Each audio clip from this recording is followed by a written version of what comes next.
Okay, let's look at some drills for this step that you can do at home to increase your confidence through competence and understanding. Hey guys, Coach Lane here, and for step 1 of this course, we're going to be identifying and breaking down 3 simple drills that you can have your athletes do basically anywhere. What I love about my drills, or the drills that I highlight in my instruction, I try to keep them pretty universal where you don't need equipment. You can do them, as you can see over here on the right side, you can do them from home, or you can do them in a gym or with very minimal equipment. So we're going to break these down, get these going for you guys so that you can understand how to help your athletes better outperform the fear of letting go and performing their skills on their own. So number 1, we have the fallback drill. This is one of my favorite drills that you could do at pretty much any tumbling practice. The point of this drill is to recondition your response to the discomfort of falling off balance, but also condition the sensation of falling off balance intentionally. This one is done very simply, and yet it gives a lot of my athletes a lot of trouble because they are not used to the sensation of falling off balance on purpose. So this one is really good for highlighting a weakness that a lot of us have, where we don't allow ourselves to experience that discomfort on a regular basis.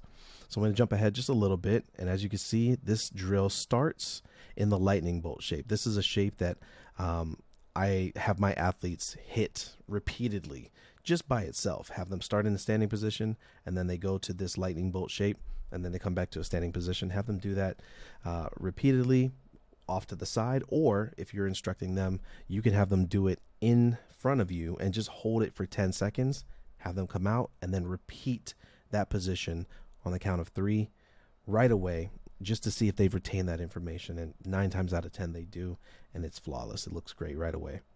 So to perform this drill or this shape, what we want to do is have our hands, or we want to have our arms locked out completely straight by our ears. And ideally, you want to try to imagine from your fingertips all the way down to your tailbone, you have a nice straight line. Of course, it's harder to see yourself. You have to feel it out. But this, as the instructor, this can be your job to identify this and make sure that the athletes are hitting the proper shape. So start with the hands above the head, arms locked out, and from the fingertips all the way down to the spine, we want a nice straight line.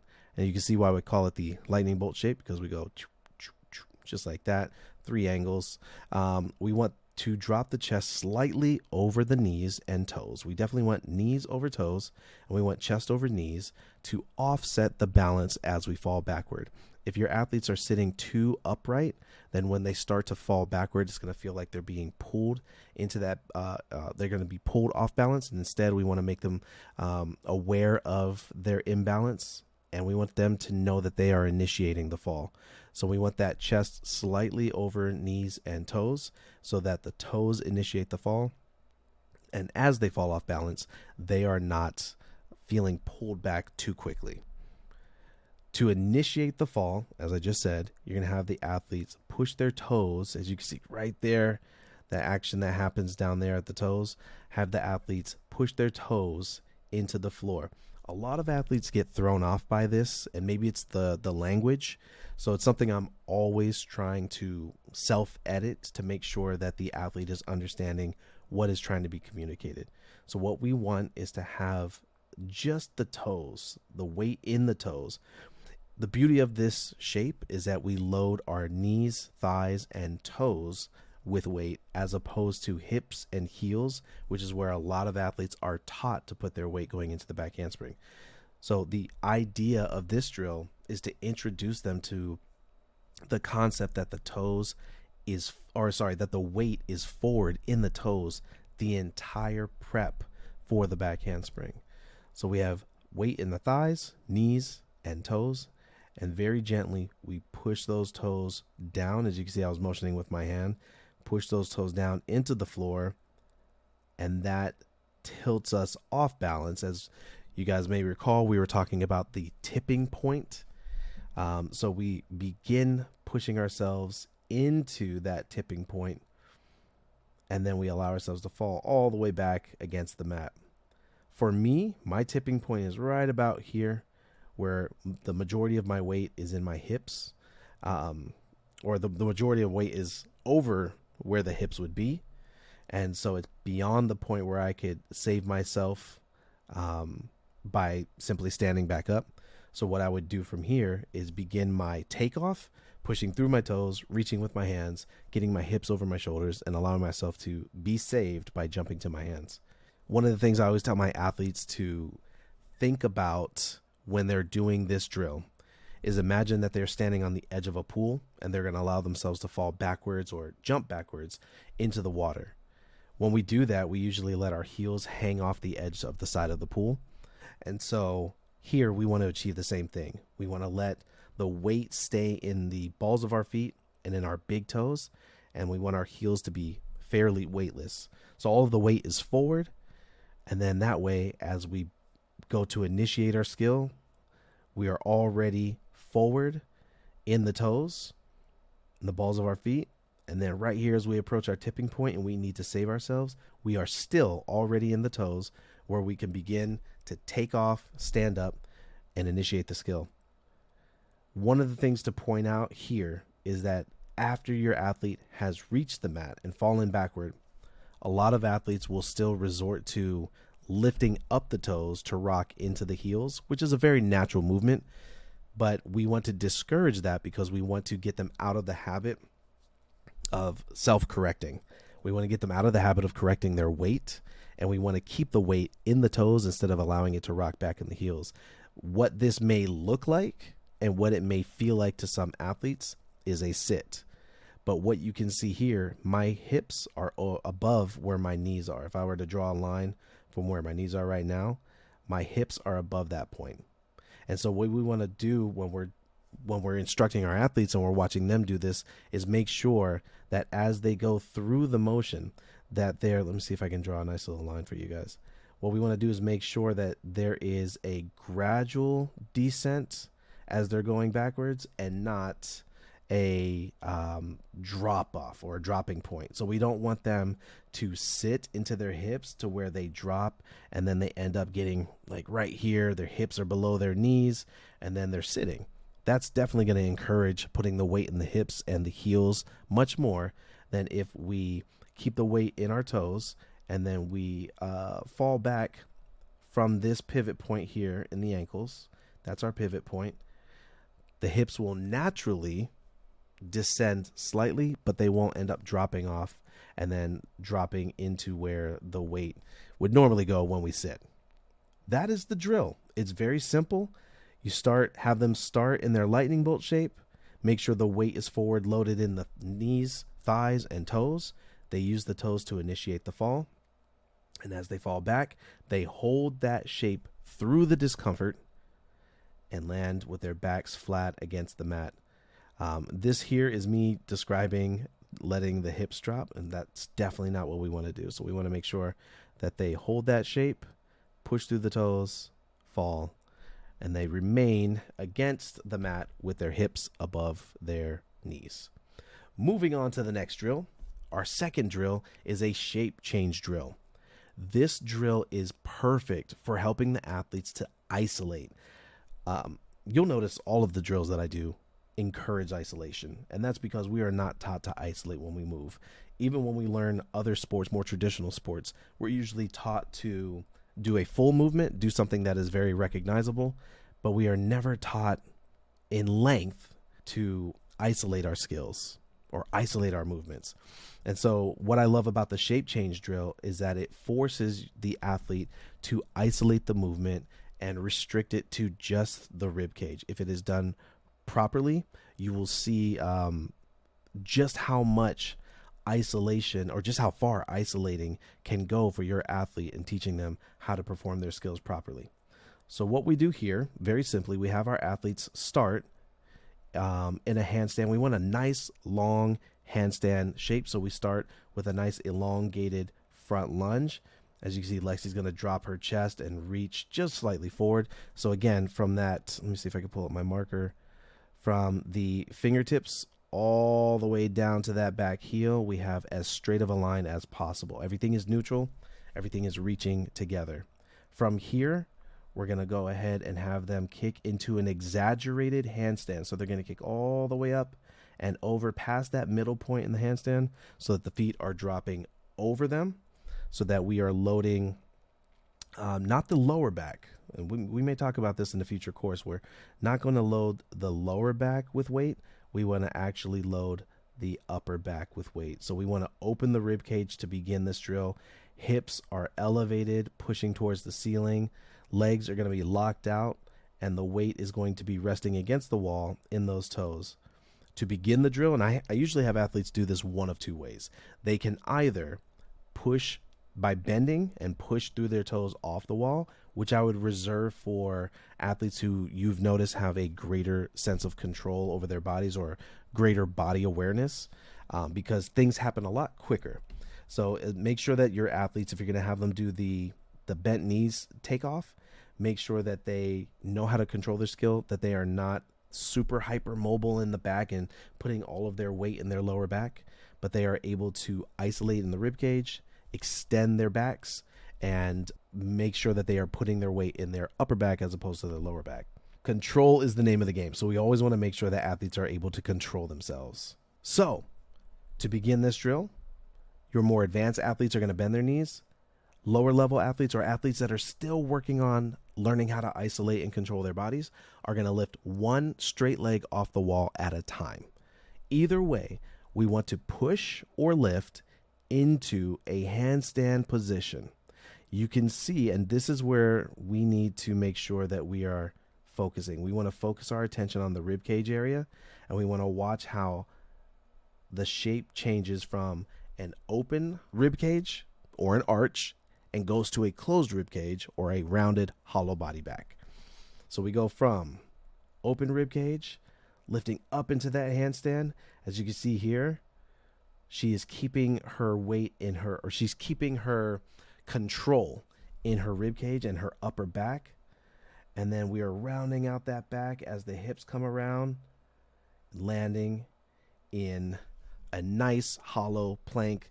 And you see how she is still pressing that back up to the ceiling after she has landed. It's a beautiful job. We're going to watch it one more time, pushing through those toes. And you can see what happens as soon as she pushes off the wall. The hips engage, lifting the weight off the wall, but also lifting it vertically out of her shoulders. What we never want to do when we are inverted is hold weight in our joints. We never want to hold weight in our wrists, in our elbows, or our shoulders. We want to always make sure that our weight transfers. Because of joint stacking, our weight transfers through our body. Ooh, that is a terrible arrow.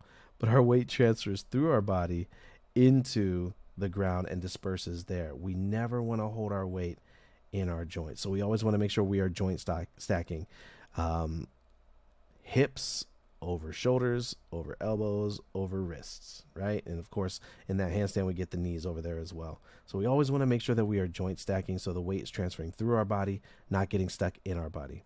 So you can see as she pushes off the wall, the first thing that happens is that lift, that shrug from the scapula, from the shoulder blades in the back, which lifts the weight back up out of her upper body, and it is now shared and traveled through her joints instead of being stuck in her shoulders, which allows her to change her shapes.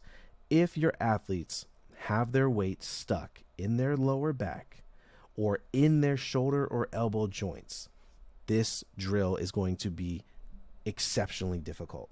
But this is also the drill that you need to help identify that issue in the first place. If your athletes are struggling with this drill, it's actually a good thing, because that means it's highlighting a weakness in their tumbling technique, in their back handspring technique. As you change, so you go from arch to hollow, and then you hold all the way down into that plank. Beautifully executed. I'm going to stop this right here so you guys can, no, we'll go right here so you guys can see that she was hitting that hollow shape way before she hit the ground in that plank. The last drill, very simply, is a handstand. And I have my girl Vanessa over here to demonstrate, and what she's going to do is actually use the wall as assistance. First and foremost, you would be surprised how many athletes who are working on back handsprings hate being upside down. They hate doing handstands in the first place, and therefore they never practice them. So the first thing that I would recommend is getting your athletes to be upside down as often as possible, right? That's what step one is all about, is conditioning your response to the discomfort of falling backward and being upside down. So this is how we're going to work on being upside down. We're going to do 30 minutes of handstands over the next 7 days. Every 7 days, your athlete should be upside down for a minimum of 30 minutes. Of course, not 30 minutes all at once, and of course, no more than 2 minutes at a time. We don't want them passing out or, developing other issues, but to have them upside down as regularly as possible, it's going to help. Now, do they have to go straight up into that full-blown handstand? Do they have to go right into kicking straight up in the first place? Definitely not. And that's why Vanessa is demonstrating walking up the wall. Now, I'm sure a lot of you have had your athletes practice this before. Your athletes may say, oh yeah, I've done this before. I guarantee they've never done it like Vanessa. And if they're not doing it like Vanessa, I hate to say it, but it's being done wrong. So what we want to make sure is that while they are walking up the wall, this line right here, let me go ahead and grab my marker again. This rounded back shape and these straight locked out legs, these nice locked out arms, stacked beautifully shoulders, elbows, wrists, we're not breaking those angles. So as Vanessa goes up the wall, taking it nice and slow, always control first. Speed will come with control. So we want to make sure we go control first. As you can see, she's walking, maintaining that shape. Walking feet up, still maintaining that shape. This is what I would do for those athletes who, and this is what I've done for athletes who struggle with their comfort of being upside down. For a lot of athletes, it's the idea of getting hips over shoulders, right? So for them to be here and have their hips actually be stacked over their shoulders, elbows, and wrists, that's terrifying. That's where they lose a lot of their control. So instead, let's have them stop and work their way up. Have them work at this angle first, right? Have them do their handstand at this angle. And then when they get comfortable there, when they show that they have control, when the stabilizer muscles in their abs and their shoulders stop shaking, because now they're used to holding that angle and they know how to share the weight, then let's have them go a little higher up. And so from here, they'll go a little higher. And you see, as soon as Vanessa got those hips over the shoulders significantly, she went straight into her training as a gymnast, and she tucked the head under, chin to chest, keeping that head neutral. Everything in alignment so that, again, her joints aren't holding the weight, but she's allowing the weight to travel through her body. Again, if you don't have an athlete doing a walk up the wall handstand and have it look like this, and we're not even done, we're about 65% of the way up the wall, then I would have them continue working on it until it looks exactly like this. So again, one more time, we're just highlighting, look at the beautiful joint stacking, and she's still maintaining that shape all the way through. We have everything in alignment in the upper body from her hips to her shoulders, a nice straight spine. And then from her shoulders all the way to her wrist, we have joint stacking. If I play this all the way through, you guys can see this is only done over the course of about 10 seconds. So she's not holding the weight for prolonged periods of time. But the more comfortable your athlete gets, have them work their way closer to the wall, always maintaining those shapes until they can get belly and face all the way to the wall, and they're nice and hugged up against that wall, beautifully demonstrating joint stacking. When I say the term joint stacking, this is what I'm referring to. Ankles, over knees, over hips, over shoulders, over elbows, over wrists. Vanessa, as strong as she is and as experienced as she is, she's not holding her weight right now. You can even see that she is shrugged from her shoulder blades. Her shoulder blades are separated here, so she's getting that nice, beautiful extension. Her body is nice and long, and so she's not holding the weight in any of her joints, but she is instead allowing it to travel through her stacked body, and then it disperses. Once it gets here in the ground, it disperses. Those are the 3 drills for step 1 that I want you to have your athletes practice religiously, ad nauseum, to condition the discomfort of being upside down and falling backwards off balance. These are the 3 drills I highly recommend: fallback drill, shape change drill, and handstand against the wall. Thank you, guys.